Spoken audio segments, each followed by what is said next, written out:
Bold म्हणजे काय, मी खरं सांगू का, मी जे लावलंय ते बोल्ड नाही, जे दुसऱ्याला खटकतं ते बोल्ड बनतं. मग माझे डोळे सुंदर आहेत, माझ्याकडे लक्ष द्या. हा जो आत्मविश्वास आहे ना, तो समोरच्याला पटत नाही. कॉन्फिडन्स हा आहे जेव्हा मला हे माहितीये की चुकलं ना तरी मी ते निस्तरून घेऊ शकण्याची क्षमता आहे माझ्यात. आणि सुंदर दिसणं म्हणजे काय, तर सुंदर दिसणं हे मला खूप क्लॅरिफाय करायचं आहे.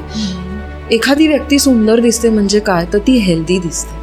तब्येतीचं तेज जेव्हा चेहऱ्यावर असतं ते खरं सौंदर्य.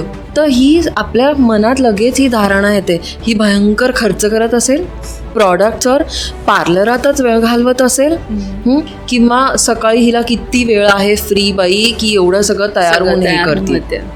1 रुपयाचा खर्च करत असाल मेकअपवर तर 5 रुपये स्किन केअरवर खर्च करा. बजेट सनस्क्रीन सांगतेच, पण त्याहून जास्त आय थिंक गरजेचं आहे टू अंडरस्टँड कुठलं सनस्क्रीन घ्यायचं. समजमध्ये मी थोडीशी टॅन्ड असते, ती एक शेड चेंज व्हायलाच पाहिजे. तेवढे 10, 20, 30 सेकंद, 2 मिनटं जे काय असतात ना, ते आपल्याला स्वतःचं सगळं करता यायला पाहिजे. तुम्हाला तुमचा एक बेसिक ब्लो ड्राय करता यायला पाहिजे आहे घरी, हे तुम्ही शिकून घ्यायला पाहिजे आहे. नंतर आपल्याला साडी नेसता यायला पाहिजे आहे.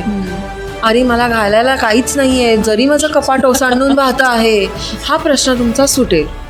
आणि तो प्रश्न कधी सुटेल तर तुम्हाला तुमचं स्वतःची स्टाईल जेव्हा आयडेंटिफाय करता येईल. बिकॉज चिडचिड्या बायका ह्या भुकेनी होतात आणि आपण दिवसभर बरेचदा बाहेर असतो.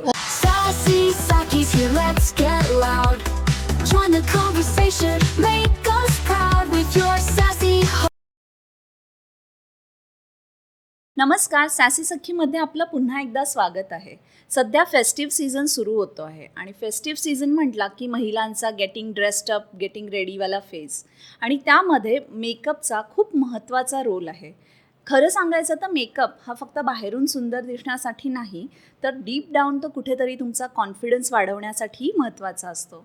आणि म्हणूनच आज चर्चा करण्यासाठी आपल्यासोबत आहेत मंजिरी.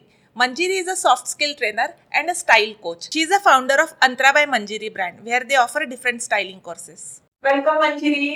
मंजिरी, तुझं सॅसी सखीमध्ये खूप खूप स्वागत आहे. Thank you for having me. We are so happy you are here today. आणि आज आपण डिस्कस करणार आहोत मेकअप, त्याच्या मागची सायकोलॉजी आणि बरंच काय. तर विषयाला आता डायरेक्ट सुरुवातच करूया. सो मेकअप आजकाल खूप ट्रेंडिंग असतं आणि you can learn it from videos, त्याचे shorts, get ready with me, असं खूप काही आपल्याला भरपूर कॉन्टेंट असतो मेकअपचा. आणि मेकअप म्हणजे अजूनही सांगूया, मेकअप म्हणजे फक्त सुंदर दिसण्यासाठी करावं किंवा केलं जातं अशी आपली धारणा आहे. तर तू याबद्दल काय बोलशील? इन अ वे बरोबर आहे ते. मेकअप आपण सुंदर दिसण्यासाठीच करत आहोत, पण सुंदर दिसणं म्हणजे काय ह्याला पण एकदा आपण अड्रेस करायला पाहिजे आहे.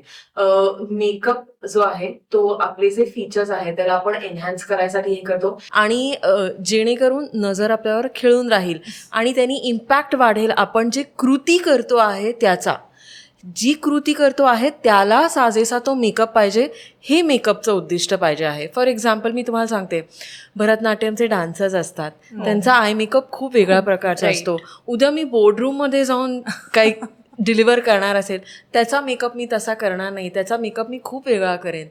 पाहण्याच्या कार्यक्रमाला मी जाणार असेल तेव्हा मला एक सॉफ्ट इमेज पोर्ट्रे करायची आहे. सो प्रत्येक वेळी माझं जे उद्दिष्ट आहे, so as long as it is intentional, ते मेकअप ऑटोमॅटिकली तुम्हाला सुंदर बनवणार आहे. आपल्याकडे ना मेकअप करणाऱ्या स्त्रियांना कधीतरी जज केलं जातं किंवा कधीतरी नाही किंवा बोल्ड मेकअप असतो, तेव्हा थोडासा ते त्यांच्या कॅरेक्टरशी हे केलं जातं, कनेक्ट केलं जातं. सो का आपण असं मेकअपच्या बाबतीत जजमेंटल आहोत? आता एक तर खूप मस्त क्वेश्चन, मला आवडला तो प्रश्न. हो, पहिल्यात सगळ्यात आधी ना आपण बघूया की बोल्ड मेकअप म्हणजे काय. आपल्याकडे हे खूप आहे की मला नॅचरल मेकअप हवा आहे, विच इज गुड. आपण जसे आहोत तसेच आपण हे दिसायला पाहिजे. पण ज्या क्षणी थोडीशी माझी लिपस्टिकची शेड डार्कर होते किंवा तत्सम, बोल्ड म्हणजे काय, मी खरं सांगू का, मी जे लावलंय ते बोल्ड नाही, जे दुसऱ्याला खटकतं ते बोल्ड बनतं. मग ओके, जे तुला पचत नाहीये ते माझं बोल्ड आहे. पण प्रश्न हाच आहे ना की ते तुला पचत नाहीये. It's not about yes. आत्ता आपण म्हटलं तसं, जसं तुम्ही एखादा डान्स करणार असाल किंवा तुम्ही स्टेजवर असाल तर ते दूरच्या ऑडियन्सपर्यंत तुम्हाला पोचायला पाहिजे आहे. तुम्ही जे हावभाव करता आहात त्याचा तुमचा आय मेकअप जे सगळं आहे ते अधोरेखित होतं त्यांनी. That is also bold makeup. Correct आहे. पण त्याला रेफरन्स पॉईंट आहे काहीतरी म्हणून मग तो खपून जातो. करेक्ट आहे. किंवा आता आपण आपल्या भारतीय संस्कृतीमध्ये खूप आधीपासून आपण काजळ लावत आलेलो आहोत. सो मग मी खूप डार्क काजळ लावलं ते पण बोल्डच आहे ना. मग पण ते चालतं आहे कारण ते एक्सेप्टेड आहे. मग आता दुसरा बोल्ड मेकअप म्हणजे काय आपण बघूया. जेव्हा एखादी व्यक्ती, आणि मी I will not keep this only to आपल्या सॅसी सख्या, आजकाल खूप मुलं पण सुंदर सुंदर मेकअप करतात. Male makeup artist are doing wonderful jobs. The minute they do, मी नॉर्मल लायनरच्या ऐवजी ज्या क्षणी मी विंग लायनर करते तेव्हा मला दाखवायचं आहे ना की हे मला येतं आहे किंवा माझ्यामध्ये ही कला आहे किंवा माझे डोळे सुंदर आहेत, माझ्याकडे लक्ष द्या. ठीक आहे. हा जो आत्मविश्वास आहे ना तो समोरच्याला पटत नाही आणि म्हणून मग ते जज केलं जातं. करेक्ट. ओके. समोरच्याचं उद्दिष्ट वाईट नसतं असं मला वाटतं. जो बघतो आहे त्याच्यामध्ये ते आत्मसात करण्याचं स्वतःमध्ये तेवढा कॉन्फिडन्स नसतो. मग दुसऱ्यामध्ये कसं काय, मग ते आवडत नाही. So that is the judgement that comes over there. पण मी म्हटलं तसं एक चुकीचा बोल्ड मेकअप पण असतो जो प्रसंगानुरूप जर तुम्ही नीट केला नाही तर मग तो खटकतो. मग ते जजमेंट, मग ते वेगळं राहतं आणि मग ते जजमेंटही नसतं. मग ते हे राहतं की आज काही हिचं जमलं नाहीये किंवा इथे असं याची गरज नव्हती, जे कधी कधी बरोबरही आहे. म्हणजे आपण कुठे आलो आहे आणि काय केलंय असं रिॲक्शन असेल. किंवा दुसऱ्याच्या लग्नात तिच्याहून जास्त नटून गेलो नवरीपेक्षा दुसरंच कोणीतरी हो की नाही. दुसरंच कोणीतरी that is bold and that is not right. So मी म्हटलं तसं मेकअप ही एक कला आहे आणि प्रसंगानुरूप कृती अनुसार आणि तुम्हाला साजेल असं आणि तुमच्या सराउंडिंगमध्ये ते छान दिसेल असं ज्या क्षणी तुम्हाला त्याचं टेक्निक कळतं तेव्हा इट इज व्हेरी एम्पॉवरिंग. मग ते तुम्हाला खूप त्यांनी तुमचा भयंकर आत्मविश्वास वाढू शकतो. तू आता एम्पॉवरिंग बद्दल बोलली किंवा कॉन्फिडन्स बद्दल बोलली, तर अलॉंग विथ मेकअप जे आपले हावभाव आहेत किंवा एक बॉडी लँग्वेज आहे, ही आपली पर्सनॅलिटी एनहान्स करायला उपयोगी आहेत. आणि एक सेल्फ कॉन्फिडन्स किंवा एक कम्युनिकेशन स्किल हे किती इम्पॉर्टंट आहे आपली पर्सनॅलिटी एनहान्स करण्यासाठी. पर्सनॅलिटी जेव्हा आपण एखाद्या व्यक्तीविषयी बोलतो तेव्हा 3 गोष्टींनी ती घडत असते. एक तर तुम्ही जे बाह्यरूपी जे दिसता आहे ते, तुम्ही ज्या प्रकारे बोलता आहे ते, आणि फायनली तुमचा ॲटिट्यूड, तुमचा बिहेवियर जे काय आहे ते. आता पाया ह्या सगळ्याचा तुमचा ॲटिट्यूडच आहे. तर त्या बिहेवियरवरून डिसाईड होणार आहे तुम्ही कसे कपडे घालता आणि तुम्ही काय प्रकारे बोलत आहात. आता फॉर एक्झाम्पल मी इकडे आली आहे, आपण कॅमेरासमोर बसलो आहे, मी वेगळ्या प्रकारे पण बसू शकते. So my posture becomes my way of communication. ज्या प्रकारे स्वतःला कॅरी करते आहे त्या मीडियमनी मी बाह्य जगाला सांगत आहे की मला स्वतःविषयी काय वाटतं आहे. जर मी इथे येऊन अशी बसले तर माझं सगळंच चेंज झालंय. आता बघा ना, कणा गेला, आवाजही गेला ना. करेक्ट. तुम्ही सुद्धा माझ्याशी नीट नाही बोलणार आहे, आता हिला काही इंटरेस्टच नाहीये किंवा ही उत्तर नीट देईल की नाही माहिती नाही बी. त्याच प्रकारे जर मी आता, तुम्ही दोघी इकडे आहात, फॉरवर्ड बॉडी लँग्वेज ठेवली आहे, स्वतःला पिकअप करून छान व्यवस्थित बसली आहे, हातवाऱ्यांनी सुद्धा तुमच्याशी कम्युनिकेट करते आहे. लीनाच्या सडनली स्माईल आला ना चेहऱ्यावर तिच्या. हा, सो हे कसं आलं, मी तर काही केलं पण नव्हतं, बट सी मी तिला सडनली सांगितलं की बघ, I am open to whatever you are going to see. So personality उभरून जेव्हा आपल्याला आणायची असते तेव्हा कम्युनिकेशन स्किल, वर्बल म्हणजे जे बोलतो आहे त्याच्यावर काम करायलाच पाहिजे. पण ते कमी असतं, माफक नाही म्हणणार मी त्याला, पण खूपच त्याचं पर्सेंटेज कमी असतं. तुमचं नॉन व्हर्बल कम्युनिकेशन, तुमची बॉडी लँग्वेज, तुम्ही रूममध्ये एंटर केल्यावर काय ऑरानी येत आहे, काय एनर्जी घेऊन येत आहे, त्याच्याने भयंकर फरक पडतो. समोरची व्यक्ती तुमच्याशी कशी वागणार आहे ती तुम्हाला कशी वागणूक देणार आहे ह्या सगळ्यामध्ये खूप फरक पडतो. सो ही दुसरी गोष्ट आहे तुमचं नॉन व्हर्बल कम्युनिकेशन. आणि तिसरी गोष्ट हेच आहे ना, मी म्हटलं तसं पाया सगळ्याचा आपलं बिहेवियर आणि ॲटिट्यूड आहे. मी इथे येताना हा विचार केला, माहिती नाही बाई हे कसं होईल, या दोघींना तर मी काही कधी ओळखत नाही, आता मला खूपच मराठीत संभाषण करायचं आहे, मला तर एवढा सरावच नाही. हे सगळे जर मी विचार केला तर इथे येऊन हे नीटच होणार नाही आहेत. ह्या सगळ्या नेगेटिव्ह थॉट्सला मी पॉझिटिव्ह स्पिन कसा देऊ शकते? मी या दोघींना ओळखत नाही, मी ओळख करून घेते ना. मग वेळ होता माझ्याकडे, गृहपाठ महत्त्वाचा असतो. तुमचा बॅकएंड जेवढा स्ट्रॉंग तेवढं तुमचं उभारून येईल. राईट. करेक्ट आहे. पिक्चरमध्ये आपण बघतोच ना, तो हिरो जाऊन फक्त हे करतो, त्याचं म्युझिक, त्याचे कपडे, त्याची बट इकडे येणार आहे की तिकडे येणार आहे, त्याची स्क्रिप्ट, त्याचे डायलॉग, त्याच्यामध्ये तो किती उसासे घेणार आहे हे पण तो ठरवून आलेला असतो. मग ते त्या एका क्लॅपमध्ये फार सुंदर होऊन जातं सगळं. मी सगळं हवेवर सोडलो तर प्रॉब्लेम होईल. सो मी तयारी करून जाते, पण हे पॉझिटिव्ह ॲटिट्यूडचा भाग राहतो हा. सो ॲटिट्यूडनी खूप सारा फरक पडतो. जर माझं बाकीचं मी छान तयारी करायला लागले ना, मग मला वाटतं अरे वा माझं बाकीचं तर उत्तम होणार आहे, मग आता मला दिसायचं पण छान आहे. कारण मी किती छान मेकअप केला आणि बेसिक्सच नाही केले तरी कॉन्फिडन्स प्रॉब्लेम नाही आहे. जसं तुम्ही मला विचारलं तुम्ही काय तयार होऊन येणार आहे, तर what is the answer that I give you? आपल्या टॉपिकला जे साजेसं आहे ते मी तयार होऊन येणार आहे.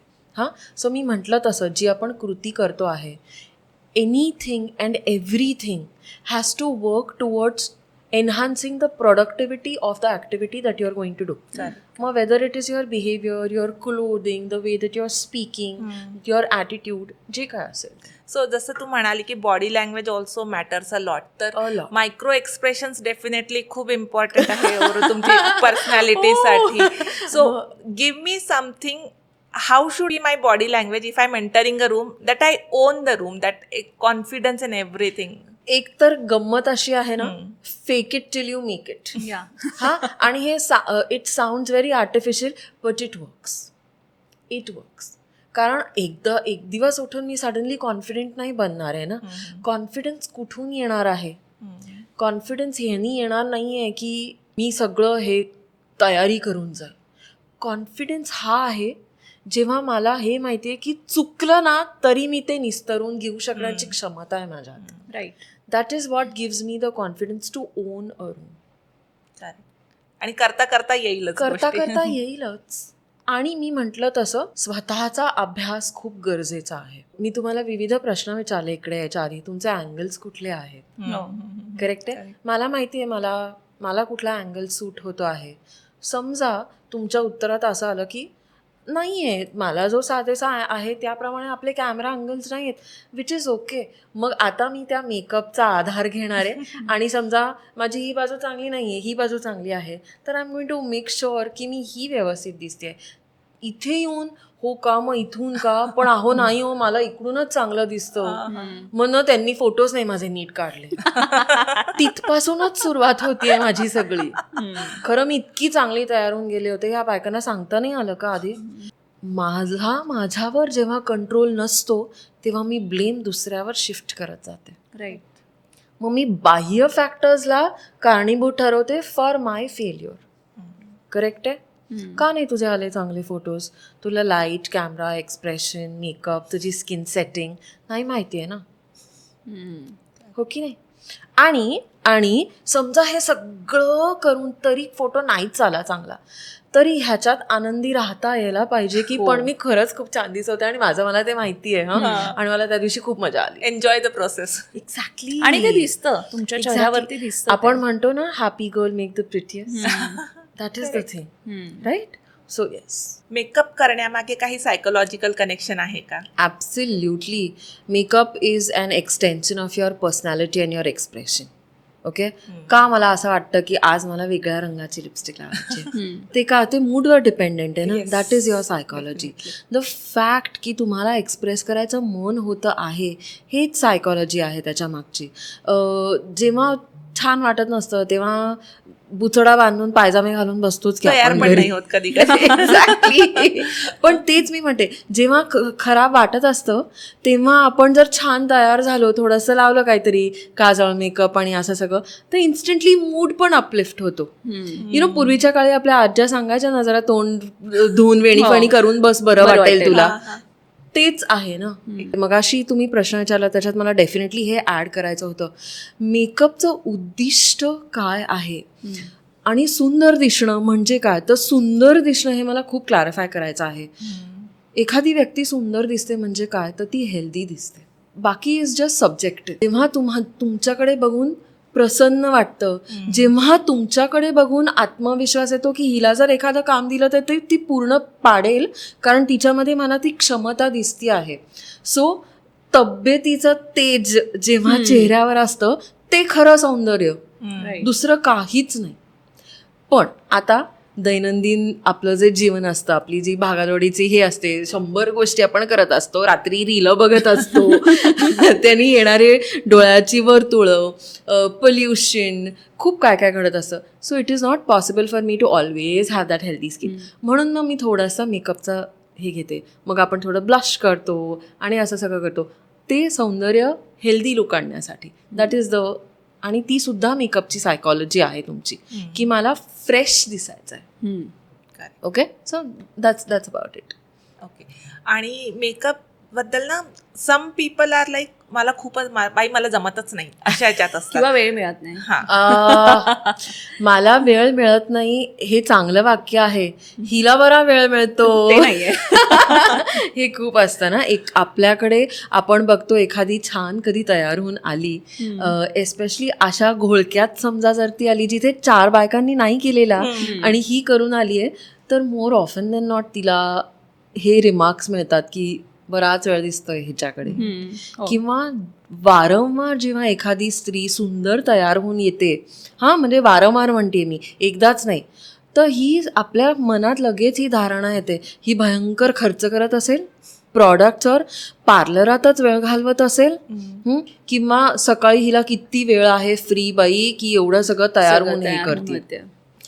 सो हे जे एक काय म्हणायचं आउटलुक आहे तो तातडीने बदलायला हवा आहे. कारण मी जसं म्हटलं तसं, जर तुम्हाला तुमचं स्किन टोन, तुमचं स्किनचं पोत, टेक्स्चर, तुमच्यावर चांगले दिसणारे रंग, कायमस्वरूपी चांगली हेल्दी असलेली त्वचा जर असेल, क्लीन कॅनव्हास असेल, तर मेकअप करायला 2 मिनिटं लागतात. आणि मेकअप हा काही रोज आपल्याला एवढा एलॅबोरेट करायचा नसतो की मी रोज बसून कॉन्टुरिंग करते, स्किन कटिंग करते, एवढं काही आपण करत नाही. आपण पटापट ऑफिसला जाताना ज्या असतं एक सनस्क्रीन, एक हे थोडंसं kajal, a good lipstick and wear out the door. किती वेळ लागतोय, करेक्ट आहे. पण हो, जर माझा बेस, माझा कॅनव्हास जर छान नसेल तर मग मला त्याला जरा थोडा वेळ लागू शकतो. सो तू कॅनव्हास बद्दल बोलली, हो. तर तो कॅनव्हास क्लीन ठेवणं म्हणजे आय अज्युम की स्किन केअर ॲब्सोल्युटली. हो हो. स्किन केअरच्या काही इझी टिप्स देऊ शकशील? मी खरं सांगू का, स्किन केअर खूपच इझी आहे आणि खूप डुएबल आहे. पण इन्फ्लुएन्सर्सनी आपल्याला खूप हे केलं आहे, information overload. Korean glass skin आणि बापरे काय काय येतं. अच्छा, खरं सांगू का, कोरियन ग्लास स्किन इंडियन स्किनवर कधी येणारच नाही. आपल्या स्किनचं टेक्स्चरच वेगळं आहे ना. जीन्सच नाही आहेत ना आपले. जीन्स, आणि म्हणजे काय म्हणायचं, एक थिकनेस राहतो ना स्किनचा, तो पॉसिबलच नाही आहे आपल्याला. आणि ऊन आपल्यावर जसं हिट होतं, हे सगळं मध्ये ते पॉसिबल नाही आहे. आणि आपली त्वचा ना, जर आपण जास्त ओशट करायला गेलो तर ती तेलकट दिसेल, कारण आपल्याला मॅटच चांगलं आहे. राईट. कारण मुळात आपल्याकडे आहे ते की नॅचरली सीबम प्रोडक्शन आहे. So okay, coming back to your question, मी म्हटलं तसं स्किन केअर खूप सोपं आहे करणं. आणि आपण मेकअपविषयी एवढं बोललो आहे, तर आवर्जून मी हे सांगू इच्छिते की 1 रुपयाचा खर्च करत असाल मेकअपवर, तर 5 रुपये स्किन केअरवर खर्च करा. आणि त्या 5 रुपयातले सगळे प्रॉडक्ट्सवर अजिबात खर्च करायचे नाही आहेत. त्यातले 3 रुपये आपल्याला खर्च करायचे आहेत ऑन गुड इटिंग. सो तुमचे फ्रूट्स झाले, फायबर झालं. माझ्याकडे कन्सल्टेशनला येतात ना, मी त्यांना नेहमी एक गंमत म्हणून सांगते की थोडा खाओ थोडा लगाओ. ओके, पपई, banana peel, amazing for puffiness, बटाटा for your under eye circles. So अशा गोष्टी खूप आहेत आपल्याकडे, एस्पेशली आपल्या इंडियन किचन तर अमेझिंग आहे for good this thing, for good skin. ठीक आहे. सो मी म्हटलं तसं त्या 5 रुपयातले 3 रुपये आपल्याला good eating, fruits, fibre, good fat, absolutely सगळं. मी साखर खात नाही, मी तेल खात नाही, मी तूप खात नाही, खायला पाहिजे आहे. थोडं साखर नाही पण तेल, तूप, दे आर गुड फॅट्स. मग छान तजेलदार त्वचा दिसते, तुमचं एजिंग प्रोसेस स्लो डाऊन होतो, कोलाजन फॉर्मेशन व्यवस्थित, स्किन बॅरियर खूप खूप छान तुमची राहते बराच वेळ. So good fats are very important. आणि मी म्हटलं तसं त्यातलं 1 रुपया मग तुम्ही खर्च करा कुठला तरी छान इन्फ्लुएन्सर जी प्रॉडक्ट सांगती आहे त्याच्यावर एक्सपेरिमेंटेशन करून बघायला. आणि उरलेला 1 रुपया प्रामुख्याने जर तुम्हाला काही वापरायचं असेल तर तुम्हाला एक चांगलं सनस्क्रीन वापरायचं आहे. ओके, सो ह्या सगळ्या गोष्टी गरजेच्या आहेत फॉर गुड स्किन केअर. आणि तुमचं गट व्यवस्थित क्लीन पाहिजे. जितकं तुमचं इंटरनल सिस्टीम छान स्वच्छ क्लीन आहे तितकी तुमची स्किन छान दिसणार आहे. ओके, सो जंक फूड, संध्याकाळचे वडापाव आपले पाऊस पडला की, ओके, फ्रेंड्स बरोबर गेल्यावर आपल्याला येणारे ड्रिंक्स, स्वीट्स, एव्हरीथिंग. माझं म्हणणं नाही खाऊ नका, बट एकतर प्रमाणात खा. दुसरी गोष्ट, counter it with something. Counter it with something that will clean your palate. जास्त सोडियम आलं आहे खाण्यात, मिठाचे पदार्थ तळकट झाले, कोमट पाण्याने क्लेन्स करून टाकू शकतो आपण. ओके, तुम्ही हे आपल्या सखींकडे छान छान छोटी मुलं पण असतील त्यांच्यासाठी पण हे खूप उपयोगाचं आहे. Packet of chips has to be followed with warm water. कशाला त्रास होत नाही, सोडियम लेवल्स कंट्रोल करतं, सगळंच होतं आहे. आणि जसं तू म्हणाली की सनस्क्रीन इज मस्ट, लाईक 1 रुपया तू सनस्क्रीन साठी म्हणतेस, तर एक बजेट सनस्क्रीन 500 to 700 रुपीजमध्ये कुठले रेकमेंड करू शकतेस? मी बजेट सनस्क्रीन सांगतेच, पण त्याहून जास्त आय थिंक गरजेचं आहे टू अंडरस्टँड कुठलं सनस्क्रीन घ्यायचं. ओके, UVA, UVB आणि UVC. ठीक आहे, आपल्याला भारतात UVB लागतं. UVC जे असतं ते कॅन्सरस रेससाठी असतं. आता मी एक्झाम्पल म्हणून सांगते, आपले साऊथ ईस्ट एशियन कंट्रीज आहेत, they are closer to the equator. त्यांच्याकडे सूर्य अजून आहे आपल्याहून. तुम्ही कधी तिकडे सनसेट बघितला तर हा एवढाला मोठा सूर्य दिसतो, आपल्याहून दुप्पट साईजनी मोठा. पण बघा ना, तिकडचे लोक टॅन नाही होत. सिंगापोरियन्स बघा, जापनीज बघा, कारण तो सूर्य त्यांची स्किन ब्लीच करतो. आपला सूर्य आपली स्किन टॅन करतो. सो सूर्याची किरण तुम्हाला काय प्रकारे हिट होत आहेत हे तुम्ही हे करायला पाहिजे आहे. ठीक आहे, सो आपल्याला UVB हवं आहे. आणि आपल्याकडचा सूर्य छान सूर्य आहे, तो आपल्याला कॅन्सरस रेज देत नाही. सो म्हणून आपल्याला ते व्हायटमिन D साठी तो सूर्य हवा पण आहे. सो बिफोर 8 o'clock खूप छान आहे तो आपल्या स्किनसाठी. बियॉन्ड दॅट डेफिनेटली आपल्याला हवा आहे.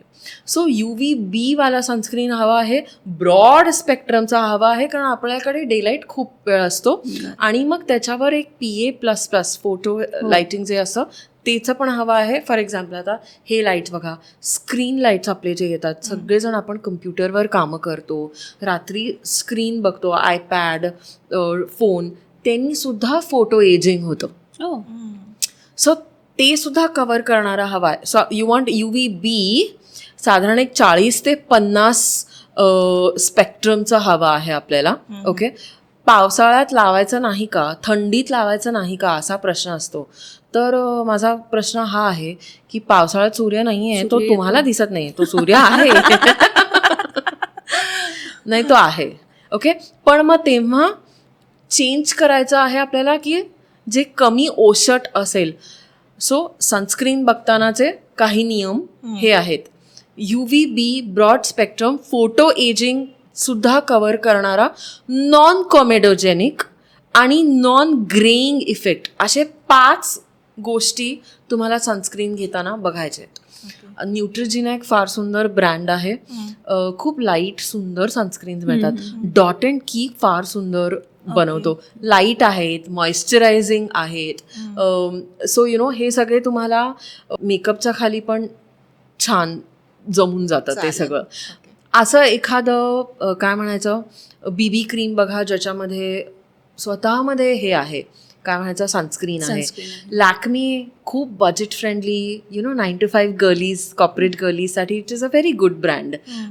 दे also make mattifying once.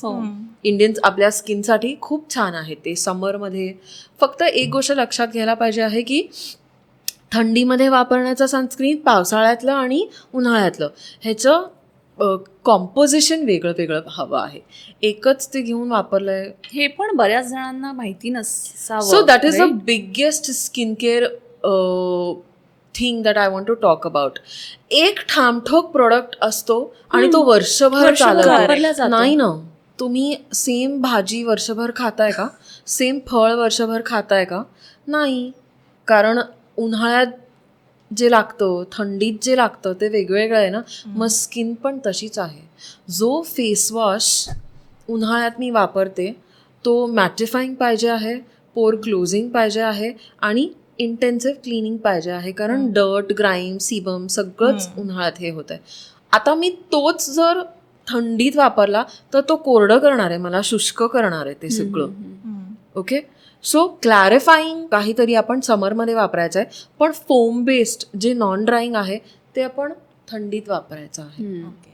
Cream similarly cream based product आपल्याला किंवा क्रीम बेस किंवा ऑइल बेस हे सगळे फाउंडेशन, क्रीम किंवा जे काय आहे ते आपल्याला लावायचं आहे थंडीत. पण आपल्याला water based moisturiser, hydrant based moisturiser हे आपल्याला उन्हाळ्यात हे करायचं. मग ते येतं ना मेरी स्किन चिपचिपी, ती ऍड असते बघा, मैं परी लगती हूँ, शाम को पूरी लगती हूँ. ओके. हे कुठले I did not know that. I remember this. But that is true. आणि same is with your shampoo also. Clarifying shampoo आणि मॉइश्चरायझिंग शॅम्पू कधी लावायचा हे कळायला पाहिजे. स्कॅल्पची तुमची कंडिशन काय आहे. राईट. करेक्ट आहे. खूप तुमच्याकडे फेस्टिव्हिटीज होते, लग्न कार्य होते, खूप तुम्ही हेअर प्रोडक्ट्स वापरले आहे. मग आता तुम्हाला प्रॉडक्ट बिल्टअप काढायसाठी शॅम्पू जो लागतो तो वेगळा असणार आहे than your every day shampoo.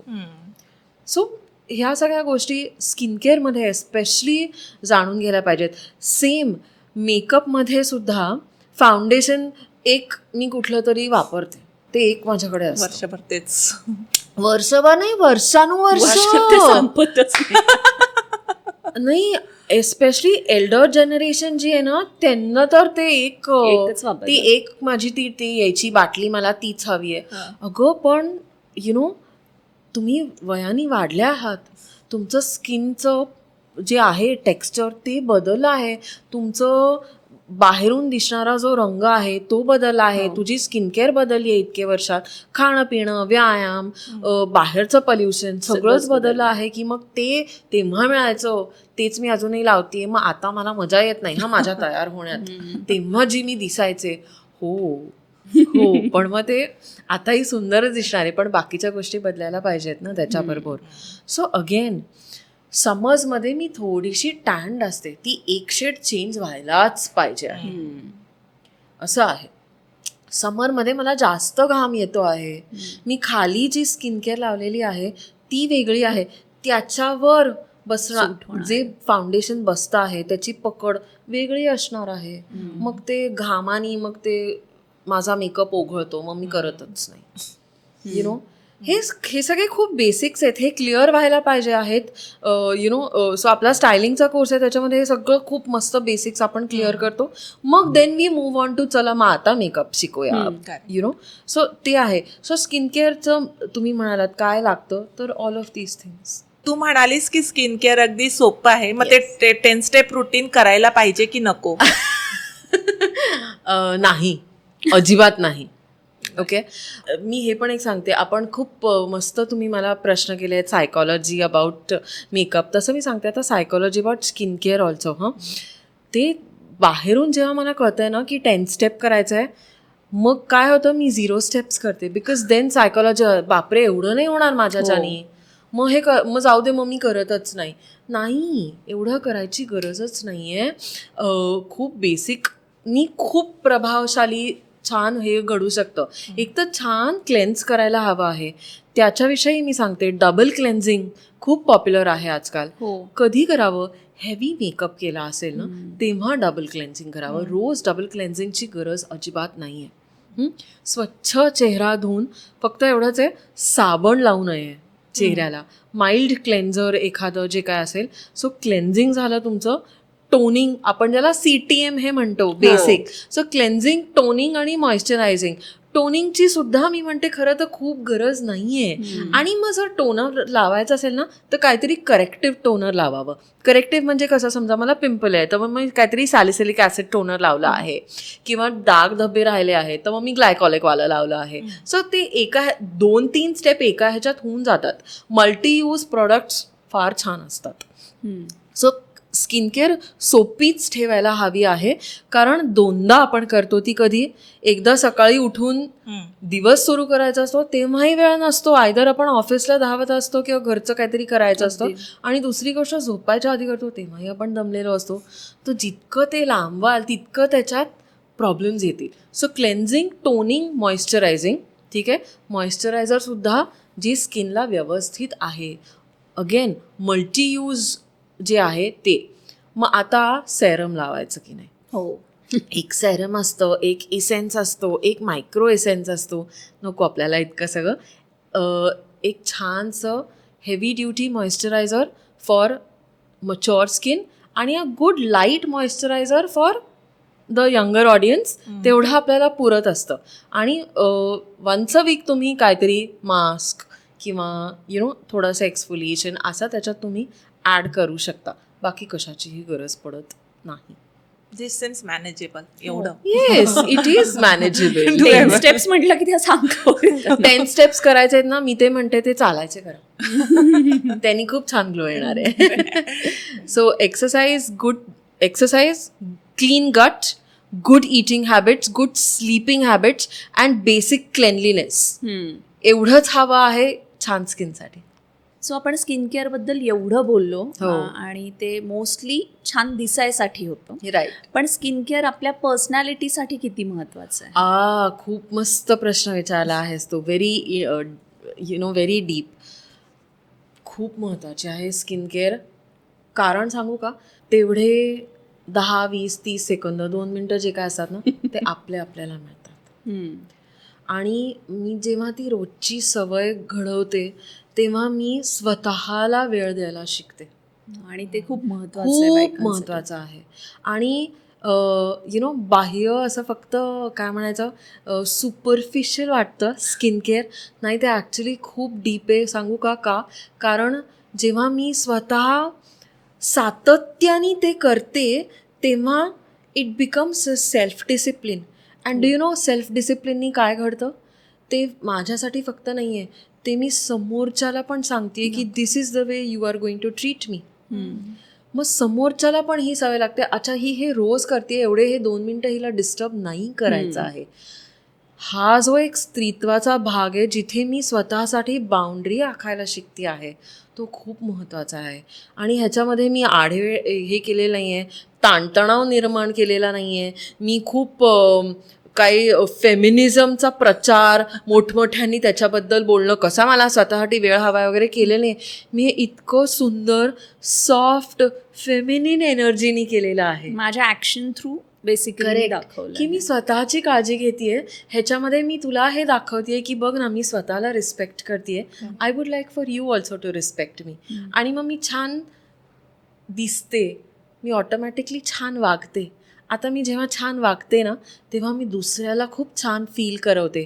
Feminine एनर्जीची ही ब्युटी आहे की मी when I am soft in my self, I make the other person realise की तू पण खूप छान आहेस.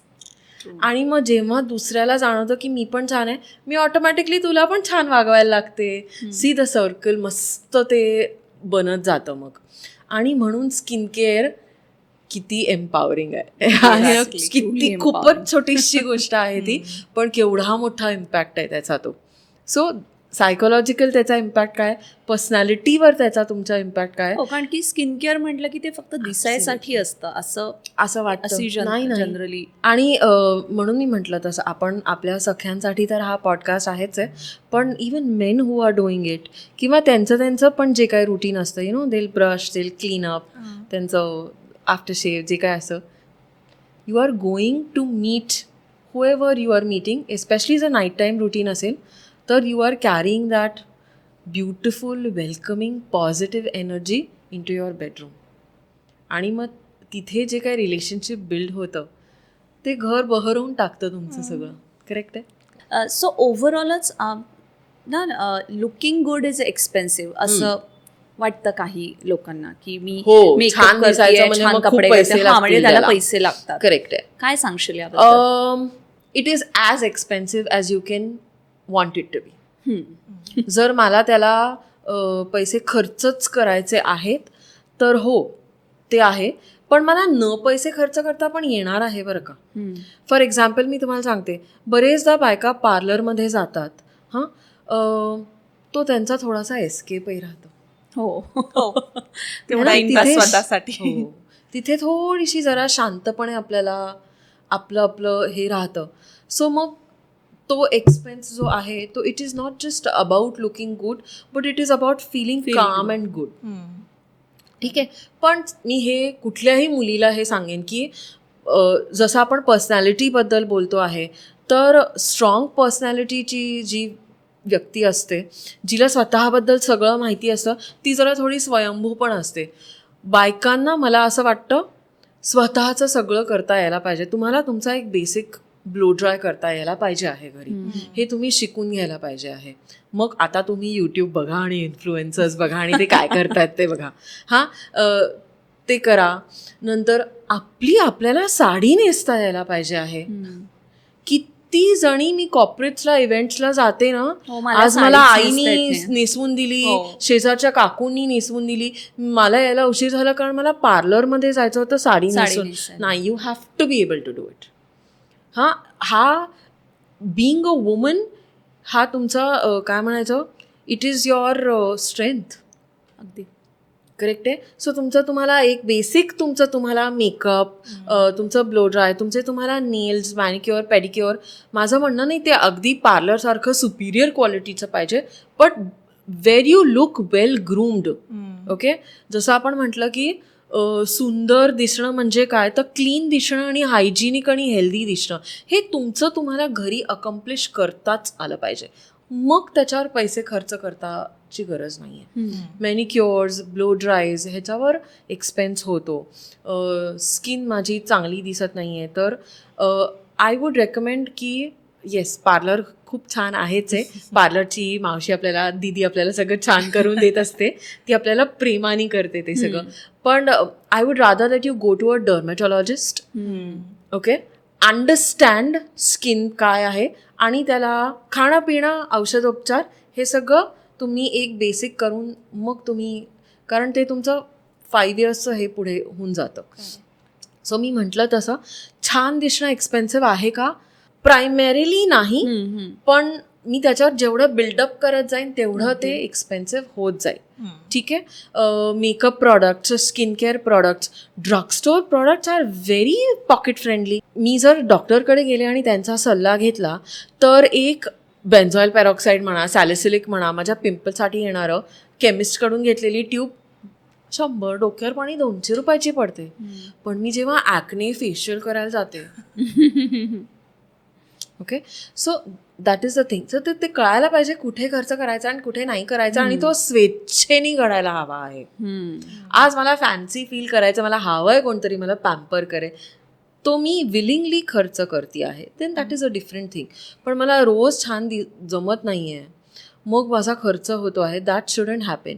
जसं I will take your question, सुंदर दिसायला किंवा वेल ग्रूम्ड दिसणं एक्सपेन्सिव्ह आहे का? नाही. 2च लिपस्टिक लागतात, एक पिंक लागते, एक ब्राऊन लागते.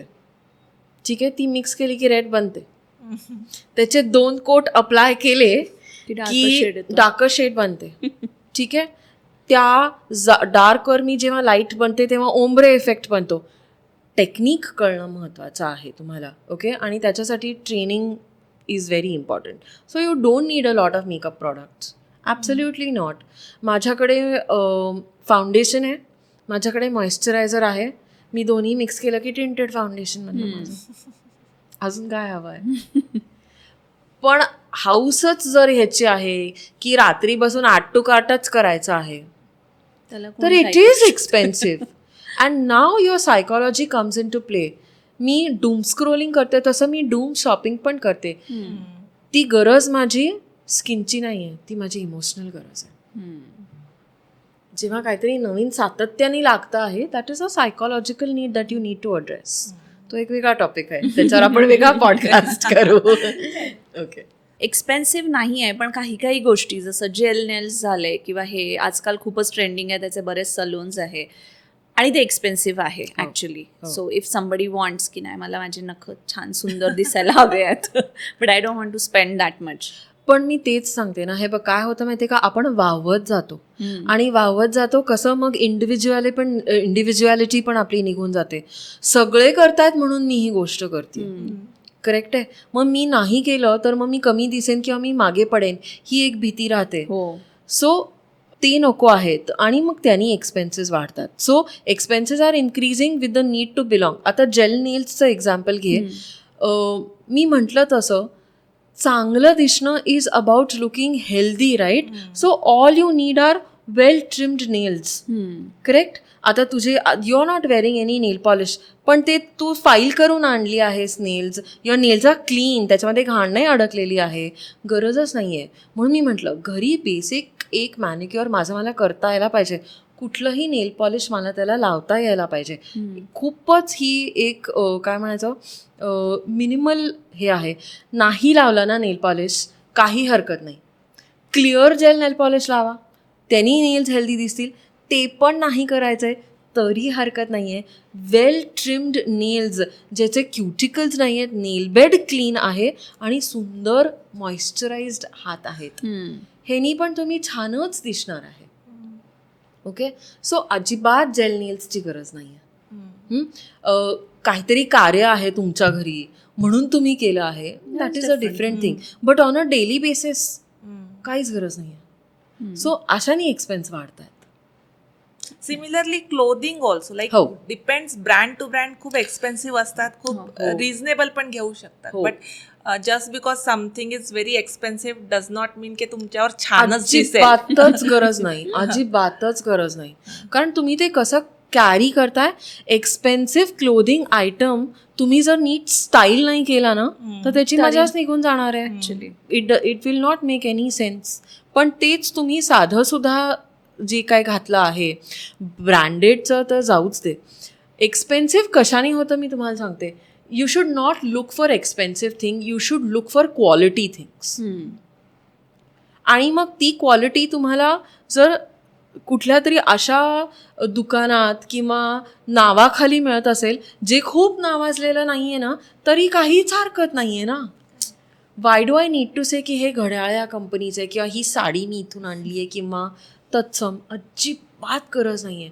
आणि म्हणून आक्षेपार्ह गोष्ट फास्ट फॅशन ही आहे. सेल्स. करेक्ट आहे. सो एकच ठामठोक गोष्ट घ्या जी छान चालेल, तिला टिकवायची कशी हे पण शिकवतो आम्ही. Styling is not just about wearing, it is about sustainability. आणि मग ते सस्टेन कसं करायचं. आता मी तुम्हाला सांगते, क्लोदिंग आपण जेव्हा घेतो, मी आत्ता तुम्हाला गॅरंटीनी सांगते, हे जे आपलं पॉडकास्ट जे कोणी बघतंय, समजा 10 बायका बघत असतील, त्यातल्या 9 बायका आहेत ज्यांना माहिती नाही आहे की क्लोदिंग आपल्या कपड्याच्या, टी शर्टच्या, कुर्त्याच्या आतमध्ये एक लेबल आहे ज्याच्यावर लिहिलं आहे की कपडा तो धुवायचा कसा, तर कोणीही वाचत नाही. तो इस्त्री कसा करायचा, त्याला मेंटेन कसं करायचं. सो हे शिकून घ्यायला पाहिजे आहे. आणि मग तो कपडा जास्त चालेल, मग then I don't need to buy. किंवा मिक्स अँड मॅच कशा प्रकारे करायचं, दॅट इज ऑल्सो मला वाटतं स्किल आहे ते. एक तर बेसिकली जाऊन शॉप काय करायचं, कुठे करायचं आणि शॉपिंग का करायचं, शॉपिंग का करायचं हा प्रश्न जेव्हा तुमचा सुटेल तेव्हा तुमचं अरे मला घालायला काहीच नाही आहे, जरी माझं कपाट ओसांडून वाहतं आहे, हा प्रश्न तुमचा सुटेल. आणि तो प्रश्न कधी सुटेल तर तुम्हाला तुमचं स्वतःची स्टाईल जेव्हा आयडेंटिफाय करता येईल. मी सुरुवातीला म्हटलं तसं प्रोडक्टिव्हिटी, तुमचं कार्य जे आहे, तुमची कृती जी आहे आणि तुम्ही सराउंडिंग तुमचं जे आहे हे जेव्हा तुम्हाला कळेल तेव्हा अकॉर्डिंगली तुम्ही कपडे घालून मग हे कराल. आणि त्या अनुषंगाने माझा वॉर्डरोब पाहिजे. जसं तू आत्ता म्हणालीस की प्रत्येकाला आपली स्टाईल माहिती पाहिजे की काय सूट करतं, पण तरीही एका स्त्रीच्या पर्समध्ये असे कुठले प्रॉडक्ट तू रेकमेंड करू शकशील की जे असायलाच हवेत? पर्स भुलभुलैया असतो आपला एक. हरमाईनीचा झोला, काहीही निघेल त्याच्यातनं. आय थिंक पर्समध्ये काय निघेल हे तर मी सांगतेच, पण सिन्स तू हा टॉपिक छेडला आहेस, महिन्याला पर्स क्लीन करावी. ते सगळ्यात महत्वाचं आहे. Being organized is the foundation of being stylish. You know, मी जेवढ्या आयुष्यातले गोंधळ कमी करेन ना तेवढी मी एकाग्र बनते. आणि मग मला जे काम करायचं आहे त्याच्यात बरोबर माझी एनर्जी राहते. नाही तर 10 गोष्टी चालू असतात, मग ते सापडत नाही. ते पर्सची एक गोष्ट आहे, त्याच्यात 10 गोष्टी घडतात. That purse is not intentionally packed. ठीक आहे. सो आता कुठलीही पर्समध्ये काय असायलाच पाहिजे तर नीडलेस टू से वेणीफणीसाठी एक कंगवा, कॉम्पॅक्ट, सीझन बेस्ड कॉम्पॅक्ट. ठीक आहे. उन्हाळा, पावसाळा, ह्युमिडिटी असेल तर मॅटिफाईंग कॉम्पॅक्ट हवा आहे. मॅटिफाईंग शीट्स पण आपल्याला एक मिळतात छान, त्या पण एक. फेमिनिन हायजीन प्रॉडक्ट्स लागतातच आपल्याला. ठीक आहे. बाहेर जर तुम्ही जास्त वेळ राहणार असाल तर I would definitely recommend sweat pads. नंतर ब्रेथमिंट्स, काही प्रकारचं तुम्हाला जे आवडेल ते. छोटीशी लिस्ट्रीनची बाटली म्हणा, चुईंगम म्हणा, ऑल्दो खूप लेडी लाईक राहत नाही ते चुईंगम हे करत राहिलं तर. पण मी म्हटलं तसं आपल्या आजीच्या बट्ट्यात एक ती छोटी डबी असायची, त्याच्यात लवंग, बडीशेप. हा, so you can continue to do that. No, that can become a part of your personality. You know, ती एक छोटीशी चांदीची डबी राहते. तुम्ही जेव्हा ते काढून लोकांसमोर खाताय, सडनली वेगळा ऑरा बनतो तुमचा एक. हो ना, who are you, you are not using a chewing gum, what is this new thing. So ते एक आहे. Claw clip, clutchers, rubber band हे सगळ्यांकडे असतं, काही वाद नाही. पण depending on where you are going, I would also recommend एक नॉन फ्रीजवालं काहीतरी एखादं सेरम. कारण आपल्याकडे इंडियामध्ये क्लायमेट जनरली होतं असं की आपले केस फ्रीझी बनवून जातात. पर्समध्ये काय हवं तर मी म्हटलं तसं स्टायलिश वुमन ती असते जिला सगळं माहिती असतं, शी इज अवेअर. एक खूप मस्त प्रॉडक्ट आहे, it's called as a multipurpose wax stick. Okay, ॲमेझॉनवर वगैरे तुम्हाला सगळीकडे मिळेल. खूपच छान प्रॉडक्ट आहे तो. त्यांनी काय होत आहे माहिती का, it works as like a Vaseline kind of a thing also. So तुम्ही ते पटकन पायाला वगैरे पण लावू शकता, ते हाताला पण मॉइश्चराईज करू शकता. थोडंसं घेऊन इकडे केलं, सडनली एक मस्त हायलायटिंगचं हे येतं. फ्रिझी हेअर असेल त्याच्यावर तुम्ही ते फिरवू शकता. आणि ते लिक्विड नाही आहे, ते स्टिक आहे, सो काय सांडणं हे अशा काही गोष्टी घडत नाही. That's an amazing product to have in your purse. एक परफ्यूम, डेफिनेटली एक परफ्यूम. किंवा तुम्ही खूप ट्रॅव्हल करत असाल, कॉलेजमधल्या मुली असाल, लोकल घेताय, येणं जाणं खूप आहे, सेल्समध्ये आहात, एक डिओड्रायझिंग, अंडर आर्म रोल ऑन काहीतरी एक तत्सम, पटकन क्विकली फ्रेशन अप व्हायला. एक छानशी लिपस्टिक, काही नाही तुम्ही लिपस्टिक यूज नाही करत आहे, एक लिप ग्लॉस तेही यूज नाही करत आहे. एल्डरली थोड्याशा ज्या असतात ते लोक हे काहीच यूज करत नाही. टिंटेड लिप बाम, ते एक आपण छान ठेवू शकतो. डेफिनेटली एक पेन ठेवा, एक पेन डेफिनेटली ठेवा, कारण लागतं कधी कधी पटकन काहीतरी हे करायला. चांगलं नाही लोकांकडून borrow, becomes a part of your personality. ठीक आहे. आणि सगळं जरी जीपेवर होत असलं तरी थोडीशी कॅश हे आपण ठेवायचंच आहे. आणि आवर्जून सांगते, प्रत्येक बाईनी पर्समध्ये जर काही ठेवायला हवं आहे तर एखादी छोटीशी चिक्की, बिकॉज चिडचिड्या बायका ह्या भुकेनी होतात आणि आपण दिवसभर बरेचदा बाहेर असतो. चिक्की म्हणा, लाडू म्हणा, काहीतरी ज्यांनी पटकन जी शुगर लेवल ड्रॉप झालेली आहे ती थोडीशी काहीतरी थोडंसं ड्राय फ्रुट्स, ठीक आहे. म्हणजे मग ह्यानी काय होतं तर भयंकर सणसणून जी भूक लागते, मग समोर जे दिसतं ते खातो. पिझ्झा, बर्गर, वडापाव, कच्ची दाबेली, हे ना, ऑन द वे घराच्या पटकन ते केलं जातं. केळं जर ते हे होणार नसेल, क्रश होणार नसेल तर. आणि फायनली पर्समध्ये जर काही हवं तर माझे स्वतःचे फेवरेट म्हणून जर काही म्हणत असाल तर टिश्यूज किंवा रुमाल, कारण आपले हात सतत इकडे तिकडे लागत राहतात. आजकाल सॅनिटायझरची गरज असते तर ते. आणि अ मॉइश्चरायझर, यु नो, आपण लोकांना भेटतो, हात मऊ चांगले असले आणि मी म्हटलं तसं आपण नॉन-वर्बल कम्युनिकेशन खूप घडतं आपलं. हां, सो हातवारे करतो, मग ते ड्राय नको, बरोबर नाही. म्हणून so it is my personal favourite की एक हँड मॉइश्चरायझर. म्हणजे एक काहीतरी खाण्याची गोष्ट, एक ज्यानी तुम्हाला फ्रेश वाटेल अशी गोष्ट, ग्रूमिंगच्या गोष्टी, आणि थोडंफार कामासाठी एखादं पेन किंवा तत्सम. आणि म्हटलं तसं फेमिनिन हायजीन प्रॉडक्ट्स ऑलवेज. आणि मी हे का म्हणते, हे कुठल्याही वयोगटासाठी मी म्हणेन. तुम्ही तुमच्या युथमध्ये प्राईममध्ये असाल तरी आपल्याला लागतच राहतं. तुम्ही नसाल, थोडंसं आपण ह्याच्याकडे जात असो, मेनोपॉज म्हणा, झालेलं असेल सगळं, हां, तरीसुद्धा बाळगा मी म्हणते. कारण कधी कधी you know sometimes body behaves in a different वे. तयारी पाहिजे प्रत्येक गोष्टीची. A strong woman is a prepared woman. ठीक आहे, कुठलाही हे आलं तरी तयारी आहे माझी प्रत्येक गोष्टीची. हे पाहिजे आपल्याला. So thank you so much Manjiri, तू आज इथे Thank आलीस you. आणि मेकअप, स्किन केअर या सगळ्यांबद्दल खूप छान आणि माहिती पर्सनॅलिटी, येस. ऑफकोर्स. आणि आमच्या सखींना ह्याबद्दल आणखीन जाणून घ्यायचं असेल, लाईक त्यांची स्किन टाईप कुठली आहे, कुठले प्रॉडक्ट्स त्यांच्यावर सूट करतात, how they can style their Yes. Clothes आणि हे सगळं, तर how they can contact you. इंस्टाग्रामवर कॉन्टॅक्ट करू शकता. आपली वेबसाईट आहे अंतरा बाय मंजिरी या नावाने. आणि खूप मस्त कोर्सेस आहेत आपल्याकडे. एक मोठा पण आहे call 30 Days to a New You, आणि एक छोटूसा पण आहे. आता सणासुदीचे दिवस येत आहेत तर 7 दिवसात आपण मस्त स्टायलिंग, स्किन केअर आणि असं सगळं डेफिनेटली हे करू शकतो. So like I said, Antara by Manjiri हे तुम्ही इंस्टाग्रामवर शोधा, गुगलवर टाका, वेबसाईटवर हे करा आणि तिथे डेफिनेटली जास्त माहिती मिळेल तुम्हाला. Yes, thank you so thank you so much. Makeup म्हणजे जगाला इम्प्रेस करणं नाही, तर स्वतःला एक्सप्रेस करणं आहे. With that thought sassy Sakhi will sign out. तुम्हाला आजचा एपिसोड कसा वाटला हे नक्की कळवा, शेअर करा आणि हो, सॅसी सखीला सबस्क्राईब करायला विसरू नका. पुढील भागात पुन्हा भेटूया. Until next time, keep shining.